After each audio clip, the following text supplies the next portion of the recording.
The reason why you're busy studying a lot of Japanese but still can't get a job in Japan isn't because you're not working hard enough. It's because you're working on so many different things. In other words, you are busy, but you're busy working on the wrong thing. Okay, back in 2022, when I was trying to get a job in Japan, I tried to apply to more than 30 companies, and none of it worked. I could not land a job in Japan. It took me over a year to actually get a job here in Japan.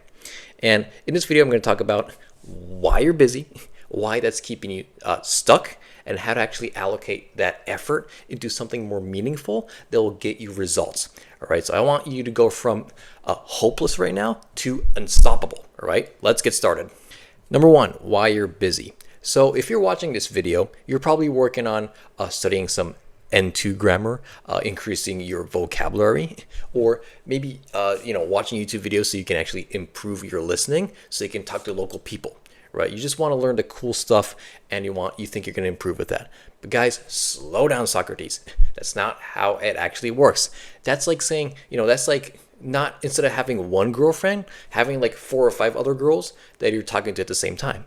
It's like, imagine how complicated that'll be. If I threw you, a rock, you can catch it.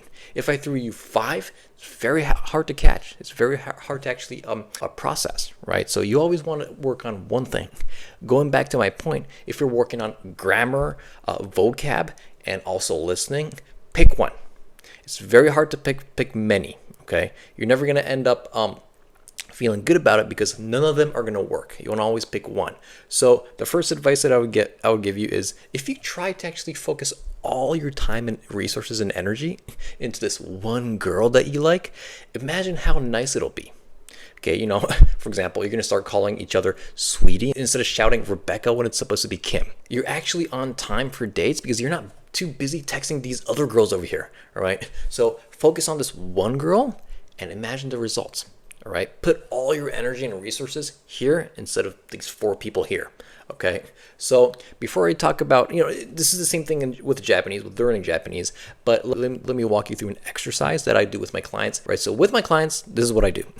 Let's just say that there's a guy called Derek, right? A guy from the West Coast, his name's Derek. He works at a Japanese company, so he wants to improve his Japanese to communicate, to communicate with his boss, right? But the problem here is he's probably working on, N2 grammar, like high level stuff, trying to learn more vocabulary so he can communicate with his boss, and maybe like listening to stuff on YouTube, or, paying for courses or something. What we should be doing is thinking, you first got to think about your goal. Your goal is to be able to communicate with your boss. Now, does N2 grammar help you? Probably not. Does increasing your vocabulary help you? Yeah, but that's kind of a 50-50 because we don't know what kind of vocabulary you want to learn, right? If you're learning how to order pizza, that's not going to help you. And guys, believe it or not, a lot of you are doing this. Like you're trying to learn formal Japanese here, but you're on YouTube listening to like anime stuff. Believe it or not, this is what I see with my clients.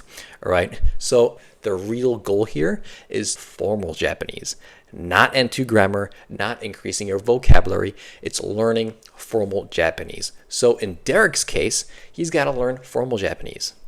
And that's the only thing that he needs to focus on right now. Imagine me giving you grammar homework, listening, and like all that BS information. Very hard to learn. It's actually probably better to learn low level stuff and change that to formal Japanese, right? So like lowering the level of what you're learning and like transforming that, changing that into formal is probably much better than learning difficult stuff.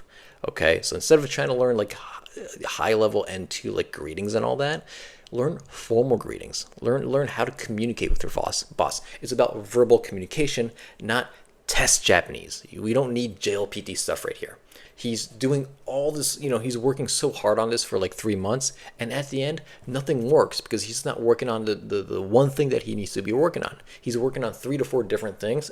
It's not going to produce any results, and therefore, you feel stuck, right? That's what is happening. That's what happens with a lot of my clients, right?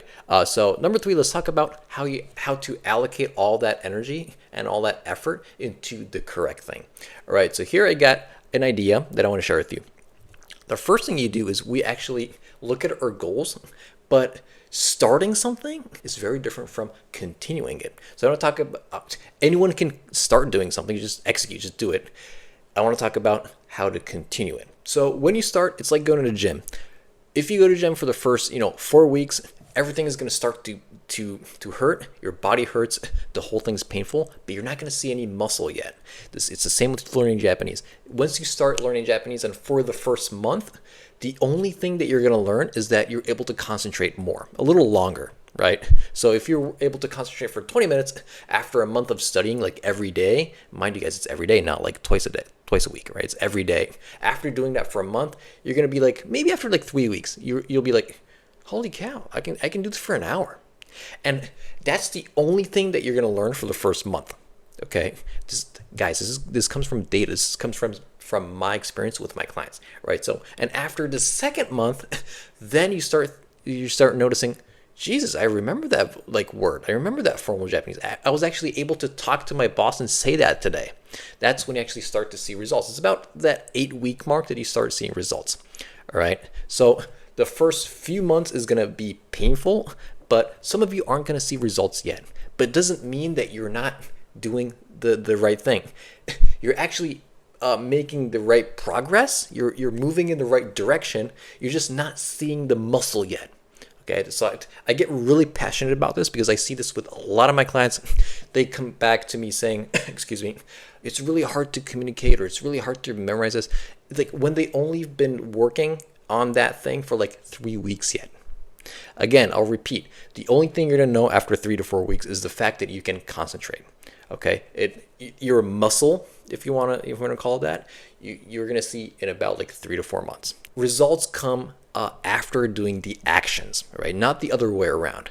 You can't have the results first and then do the actions. Excuse me.